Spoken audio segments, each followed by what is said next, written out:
Em nosso estudo de hoje, a lição 94 do livro Palavras da Vida Eterna, que tem como título Beneficência e Paciência. A caridade é paciente e benigna, palavras de Paulo na primeira epístola aos Coríntios, capítulo 13, versículo 4. Beneficência sim, para com todos, prato dividido, veste aos nus, remédio aos doentes, asilo aos que vagueiam sem teto, proteção à criança desamparada, auxílio ao ancião em desvalimento, socorro às viúvas, refúgio aos indigentes, consolo aos tristes, esperança aos que choram. Entretanto, é preciso estender a bondade igualmente noutros setores. Compreensão em família, trabalho sem queixa, cooperação sem atrito, pagamento sem choro, atenção a quem fale, ainda mesmo sem qualquer propósito edificante, respeito aos problemas dos outros, serenidade nas horas difíceis, silêncio às provações, tolerância para com as ideias alheias, gentileza na rua. A beneficência pode efetuar prodígios, levantando a generosidade e conquistando a gratidão. Contudo, em nome da caridade, toda beneficência para completar-se não pode viver sem a paciência.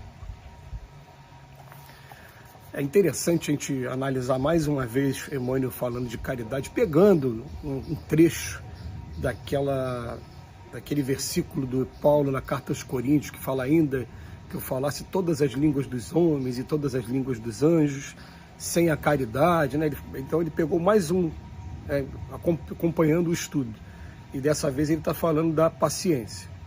Gente, vamos lembrar que quando a gente pega o livro dos Espíritos e que é perguntado o que significa caridade, o que é caridade para Jesus, a resposta, em momento algum, ela faz referência à caridade material, que a gente sabe que tem um estudo sobre isso, a caridade material e a caridade moral. E os Espíritos até costumam dizer para a gente que a caridade material, ela costuma ser o primeiro passo de todos aqueles que estão começando, né, agora a aprender sobre a caridade. Ela acaba sendo a mais fácil, né? Você acaba vendo aquilo que está te sobrando, que não está fazendo falta, e fazendo a doação para aqueles que precisam. Então ele vem falar assim, ó, é válido, sempre é muito válido. O prato dividido, a roupa, a quem tem essa roupa, o remédio aos doentes, asilo, proteção, tudo que ele vem dizendo aqui. Porém, a resposta que os Espíritos dão no livro dos Espíritos, quando vai falar caridade segundo entendia Jesus, ele fala benevolência para com todos. Benevolência para com todos está te convidando a você analisar tudo aquilo que você tem de preconceito contra os outros. Você está faltando de benevolência. É o preconceito porque ele pertence a uma outra religião, é o preconceito porque ele torce para um time diferente do meu, ou tem uma posição política diferente da minha, é o preconceito porque ele nasceu numa região diferente da minha, geográfica, né? Então o que acontece? Faltou com a benevolência para qualquer um, por questão de credo, cor, raça, enfim, você está faltando com a benevolência, né? Você tá fugindo da caridade segundo entendia Jesus. Segundo ponto que ele fala, indulgência com as imperfeições dos outros. A indulgência, ela é uma grande amiga da paciência.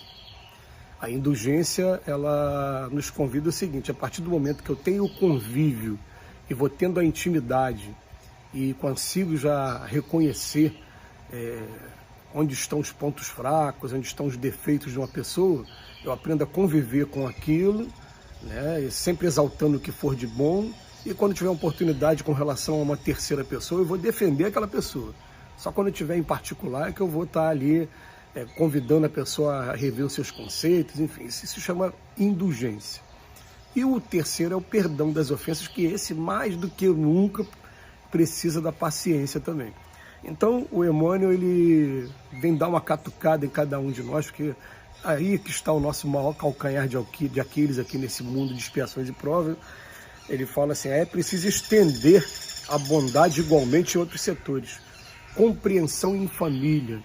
Eu me lembro com muito carinho, esses momentos eles são marcantes para a gente.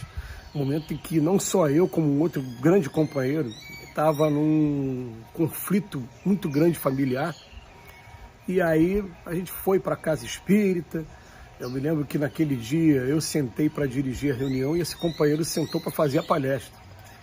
E nós dois vivendo situação parecida. Quando chega no final, vem uma mensagem do plano espiritual e uma mensagem assim, né?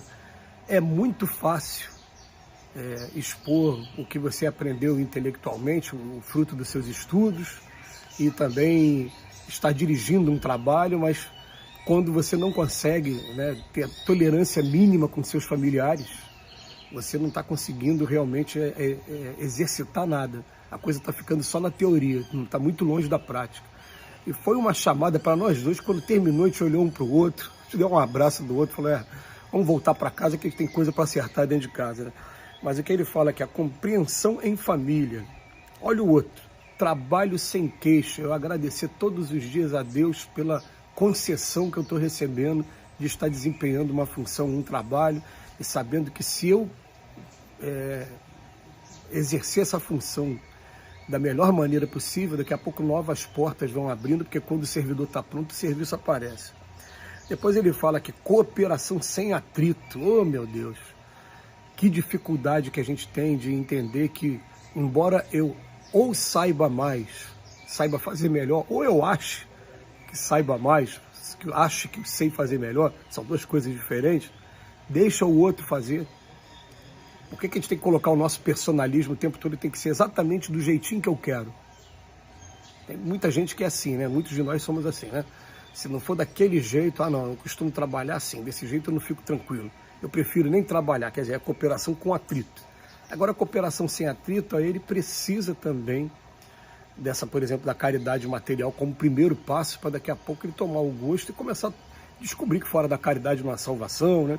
Enfim. Aí o próximo ponto, pagamento sem choro. Olha só que coisa, né? Dá a César o que é de César. Esse pagamento pode ser tanto financeiro como pode ser também o pagamento das nossas obrigações. Mas sem choro, sem reclamação. Esse, então, Emmanuel supera, muitas das vezes, a expectativa, né? Atenção a quem fale, ainda mesmo sem qualquer propósito edificante. Eu gosto de contar nos estudos que é uma pessoa, um vizinho, que durante anos eu não tive contato com ele. Eu achava que ele, todas as vezes que ele vinha falar comigo, ele falava umas coisas grosseiras, às vezes carregado de palavrões, e eu simplesmente, né, procurava não ser deselegante, mas ao mesmo tempo não dava atenção. Até que depois de muito tempo eu falei, peraí, essa é a única maneira que essa pessoa tem de chamar atenção. Ele, na verdade, ele estava querendo ser gentil comigo, daquela maneira grosseira. Aí quando eu dei atenção a primeira vez, ele abriu ali, e todas as vezes que me encontrava, conversava, aí sim, eu comecei a conhecer um outro lado, eu já não era mais tão deselegante. Volta e meia tinha uma piada pesada também, que a gente ouvia, mas depois eu comecei a ver, peraí, então ele bota aqui, ó, faz parte da paciência, ó, atenção a quem fale, ainda mesmo que está falando seja sem qualquer propósito edificante, está só falando por falar. Depois vem respeito aos problemas dos outros, mania de dizer, né, problema é problema, dói nele, não dói em mim, mas tem coisa que dói em mim, não dói nele. A vida proporciona essa coisa maravilhosa, a gente convive com pessoas que sabem superar as maiores dificuldades que a gente tem. Então a gente estava convivendo para tentar aprender com elas, e não para ficar observando aquilo que a gente consegue fazer, eles não conseguem fazer. Serenidade nas horas difíceis, que é o mais complicado no momento de crise que a gente conhece as pessoas. Aí agora vem silêncio às provocações, não precisa nem falar sobre isso, né? Tolerância para com as ideias alheias também, principalmente ultimamente, que está mais na moda, né? O posicionamento político. Cada um tem liberdade de pensar do jeito que quiser, a gente tem que respeitar, mas também exigir que respeitem a nossa. Partiu para o desrespeito, a gente se cala, evita, muda de assunto, enfim. E por fim, gentileza na rua. São os pontos que o Emmanuel chama a atenção, que vai estar ligado ao desenvolvimento e estudo da paciência. Então, ó, querem começar a estudar paciência a partir de hoje? Emmanuel está dando aqui, ó, um roteiro, como se fosse o programa de estudo para você pegasse e fizesse um currículo. Qual foi a nota que a gente teve aí no último ano em cada um desses quesitos aqui, a gente puder, com consciência tranquila e respeitando a nossa limitação da nossa avaliação, a gente vai saber se a gente está no caminho da paciência ou não. Que Jesus nos abençoe hoje e sempre.